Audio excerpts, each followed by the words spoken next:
আসসালামু আলাইকুম বন্ধুরা, আশা করি সবাই ভালো আছেন। আল্লাহর রহমতে আমরা ভালো আছি। আজকে আবার চলে এসেছি আপনাদের মাঝে অন্য একটা ব্লগ নিয়ে। তো আজকে এই যে আমাদের বিলে এসেছি একটা ভুট্টা খেতে। দেখুন কতগুলো ভুট্টা ধরে আছে। এই ভুট্টাগুলো আজকে বাসায় গিয়ে দুইভাবে রান্না করে খাবো। একটা হলো ভুট্টা দিয়ে বড়া বানাবো, আর অন্যটা ভুট্টা ভাজি করে খাবো। তো এই তো ভুট্টাগুলো ছিলে নিয়ে ভেঙে নিয়ে চলে এসেছি বাড়িতে। এসে এখন যে খোসা আছে ভুট্টার, ওই খোসা থেকে এখন ভুট্টার আর কাইনটা, আমরা কাইন বলি, কে কী বলেন অবশ্যই কমেন্ট করে জানাবেন। তো ওই কানটা বের করে নিয়েছি, নিয়ে এখন এটা ঝুরে নিব।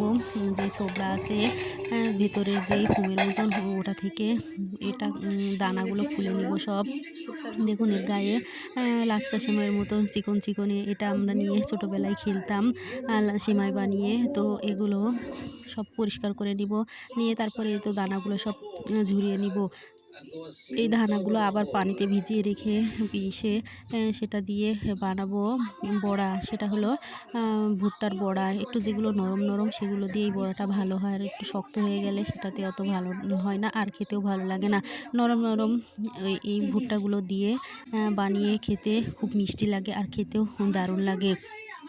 আর এই ভুট্টাগুলো ভেজে খেতেও খুব ভালো লাগে। শুধুমাত্র লবণ মাখিয়ে খোলায় ভেজে নিলে একটু নরম নরম হয়, কিন্তু মিষ্টি মিষ্টি লাগে। খুব খেতে ভালো লাগে। তো এইভাবে আপনারা যদি না খেয়ে থাকেন অবশ্যই খেয়ে দেখবেন, আপনাদের ভালো লাগবে।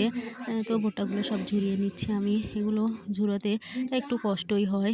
ভুট্টা ভাঙানো কিন্তু মেশিন আছে, কিন্তু দুই একটা সেগুলো তো আর এভাবে মেশিন দিয়ে ভাঙানো যাবে না, সব হাত দিয়েই করে নিতে হবে। তো এভাবে হাত দিয়ে সব কিছু ঝুরিয়ে নিচ্ছি। আর ভিতরে এই যে সাদা জাইটটা আছে, এটা আবার শুকিয়ে রোদে পোড়ানো হয়, এটা খড়ি হিসেবে ব্যবহার করা হয়।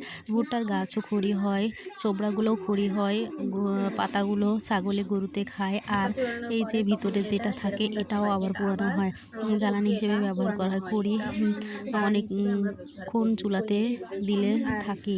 আর এই ভুট্টাগুলো সব এখন আমি ঝেড়ে বেছে নেব কুলাতে করে, নিয়ে তারপরে পানি দিয়ে ভিজিয়ে দেবো। বেশ কিছুক্ষণ ভিজিয়ে রাখার পরে ওটা আমি পিষবো। পিষে তারপরে বড়া বানাবো।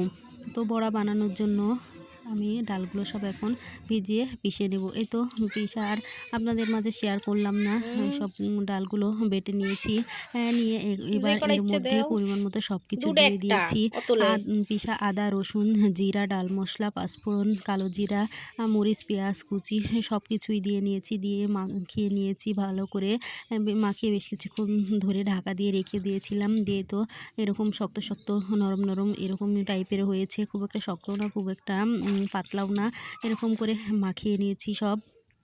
এখন এটা বড়ার আকারে গোল গোল করে শেপ করে দিয়ে দেব কড়াইটা একটু শুকিয়ে তাপ দিয়ে নিয়েছি। এবার এর মধ্যে তেল দিয়ে দিচ্ছি। আমি এটা সরিষার তেলে ভাজছি, যেহেতু আমাদের বাড়িতে খাঁটি সরিষার তেল আছে, তো সেটা দিয়েই ভাজবো।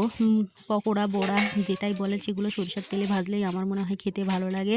কার কার আমার মতো সরিষার তেলে ভাজলে ভালো লাগে খেতে অবশ্যই কমেন্ট করে জানাবেন।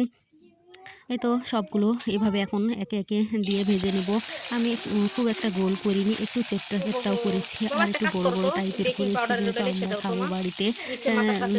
অত ছোট ছোট করলে সময় বেশি লাগবে, তার জন্যই আমি একটু তাড়াতাড়ি হওয়ার জন্য একটু বড় বড় করে দিয়ে দিচ্ছি সবগুলো। এভাবে দিয়ে দিয়ে তেলে এপার ওপার উল্টে পাল্টে ভালো করে লাল লাল করে ভেজে নেব। যতক্ষণ না হয় ততক্ষণ ভিতরে যাতে কাঁচা না থাকে, তার জন্য হালকা হালকা জাল দিয়ে আস্তে আস্তে ভেজে নেব পকোড়াগুলো। পকোড়াও বলতে পারেন আপনারা, আবার বড়াও বলতে পারেন, আমরা বড়াই বলি, যে যেটা বলে।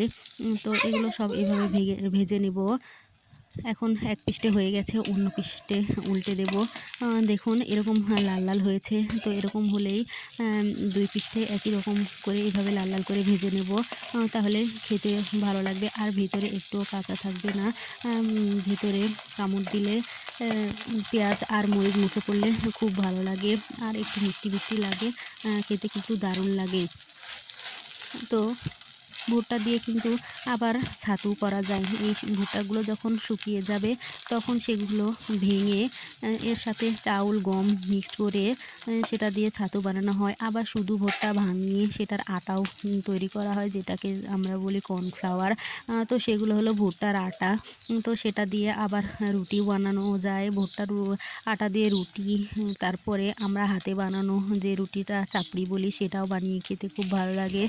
লবণ, মরিচ, পেঁয়াজ দিয়ে শুকনো তাওয়ায় বানিয়ে সেটা খেতেও কিন্তু খুব ভালো লাগে। তো সবগুলো এইভাবে লাল লাল করে ভেজে নিয়েছি। তো বন্ধুরা, আমার ভিডিও যদি আপনাদের ভালো লেগে থাকে তাহলে বলছি আমার ভিডিও না টেনে পুরো ভিডিও দেখতে থাকবেন। এই তো আমার মেয়ে দেখুন খাওয়ার জন্য চলে এসেছে। ও খেয়ে বলবে আজকে কেমন হয়েছে। তো সবগুলো ভেজে ওকে তুলে দিয়েছি। আর দেখুন ও খাচ্ছে। কত সুন্দর ভেতরে সফট আছে, আবার উপরে মুচমুচে হয়েছে, ভেতরে একটুও কাঁচাও নেই। খেতে কিন্তু খুব ভালো লাগছে। আমিও খেয়ে দেখেছি, খেতে খুব সুন্দর হয়েছে।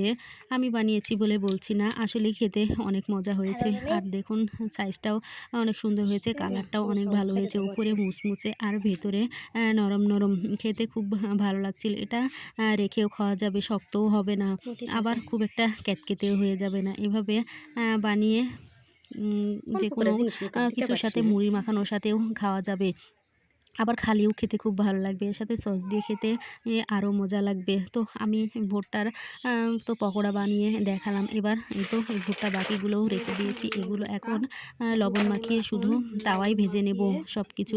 তো বন্ধুরা, আবারও বলছি, আমার ভিডিও যদি ভালো লেগে থাকে তাহলে আপনারা বেশি বেশি করে লাইক, কমেন্ট এবং শেয়ার করবেন। আর আমার চ্যানেলটি সাবস্ক্রাইব করতে ভুলবেন না। আমাদের পাশে থাকবেন, সাপোর্ট করবেন, আমার জন্য দোয়া করবেন এবং আমার মেয়ের জন্য দোয়া করবেন। আপনাদের সাপোর্ট ছাড়া সামনে এগিয়ে যেতে পারবো না। আপনাদের মোটিভেশনে আমরা নতুন নতুন ব্লগ উপহার দিতে পারবো আপনাদের আরও সামনে।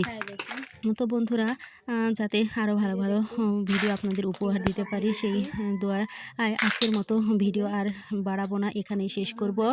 সবাই সুস্থ থাকবেন, ভালো থাকবেন, আর আমাদের জন্য বেশি বেশি করে দোয়া করবেন। সব আল্লাহ হাফেজ। খুব টেস্টি হয়েছে।